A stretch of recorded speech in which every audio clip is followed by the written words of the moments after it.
दूल्हे का अपहरण। शादी का माहौल था। ढोल नगाड़ों की थाप पर बाराती झूम रहे थे और चारों तरफ रोशनी की चगमगाहट थी।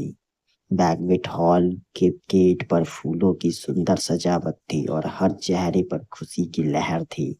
सभी लोग आनंद और उत्साह में डूबे हुए थे। लेकिन इस शानदार माहौल के बीच अचानक एक ऐसी घटना घटी जिसने सभी के होश उड़ा दिए।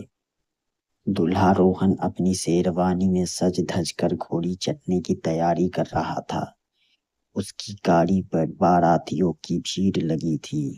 तभी वहां दो अनजाए व्यक्ति आए जिन्होंने ब्लैक सूट पहने हुए थे और उनके चेहरों पर मास्क थे। उन्होंने रोहन से कहा, आपके पापा ने आपको स्टेज के पिछले कमरे में तुरंत बुलाया है। कुछ जरूरी बात करनी है। रोहन को थोड़ा अजीब लगा क्योंकि शादी की व्यवस्था में उसके पिता वहां पहले से ही व्यस्त थे। फिर भी बिना कुछ सोचे वह उन दोनों के साथ चल पड़ा। जैसे ही वे हॉल के एक सुनसान कोने वाले कॉरिडोर में पहुंचे, उनमें से एक व्यक्ति ने पीछे से आकर रोहन के मुंह पर क्लोरोफॉर्म से भीगी रुमाल रख दिया। कुछ ही सेकंड्स में रोहन बेहोश हो गया। उन्होंने जल्दी से उसे एक सफेद वैन में डाला और वहां से रफू चक्कर हो गए। इधर मंडप में वक्त बीत रहा था। पंडित जी ने शुभ मुहूर्त शुरू होने की घोषणा कर दी।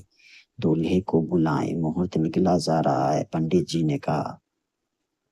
पिताजी ने रोहन के दोस्तों को भेजा, लेकिन रोहन कमरे में नहीं मिला।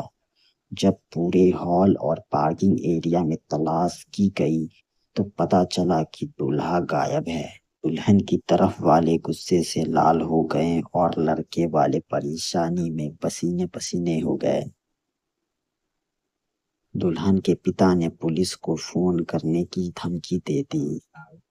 सभी जगह हाहाकार मच गया। रोहन जब होश में आया तो उसने देखा कि वह एक पुराने गोदाम में बंधा हुआ है। सामने दो लोग खड़े थे। उसने डरते हुए पूछा, तुम लोग कौन हो? मेरे पापा से क्या दुश्मनी है? फिरौती चाहिए तो बताओ। उनमें से एक व्यक्ति ने अपना मास्क उतारा। चेहरा देखते ही रोहन की आंखों में हैरानी और गुस्सा दोनों आ गए। यह और कोई नहीं बल्कि रोहन के कॉलेज के दोस्त कबीर और उसके कुछ पुराने साथी थे। रोहन चिल्लाया, कबीर, यह सब क्या बकवास है? मैं वहां शादी के मंडप में था और तूने मुझे किडनैप करवा लिया। पागल हो गया है क्या? कबीर ने मुस्कुराते हुए रस्सी खोली और एक कप चाय आगे बढ़ाते हुए कहा, शांत हो जा मेरे भाई, गुस्सा मत कर। अगर मैं यह कदम न उठाता तो आज मेरी जिंदगी का सबसे बड़ा दोस्त बर्बाद हो जाता। रोहन ने कंफ्यूज होकर पूछा, मतलब? मैंने अपनी पसंद की लड़की से शादी कर रहा हूँ, इसमें बर्बादी कहाँ से आ गई? कबीर ने एक फाइल रोहन के हाथ में थमा दी और कहा, जिस लड़की से तेरी शादी हो रही है उसके परिवार वाले तेरी फैमिली के बारे में कितना जानते हैं? तेरी ये शादी एक ऐसी जगह तय की गई थी जहां उनकी मकसद सिर्फ तेरी प्रॉपर्टी और तेरे करियर का फायदा उठाना था। और सबसे बड़ी बात यह देख। कबीर ने फोन पर एक वीडियो दिखाया जिसमें वह लड़की किसी और के साथ फोन पर बात कर रही थी और कह रही थी, बस एक बार शादी हो जाए फिर इस रोहन को छोड़कर मैं फौरन चली आऊंगी। रोहन के पैरों तले जमीन खिसक गई। उसको याद आया कि कैसे उसने बिना किसी गहरी विचार के जल्दबाजी में यह शादी तय की थी। उसकी आंख खुल चुकी थी। उसने कबीर को गले लगा लिया और बोला, भाई तूने मुझे बचा लिया। अगर आज यह शादी हो जाती तो मेरी जिंदगी बर्बाद हो जाती।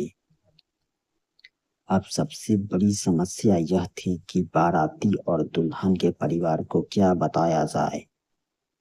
कबीर और रोहन ने मिलकर एक प्लान बनाया।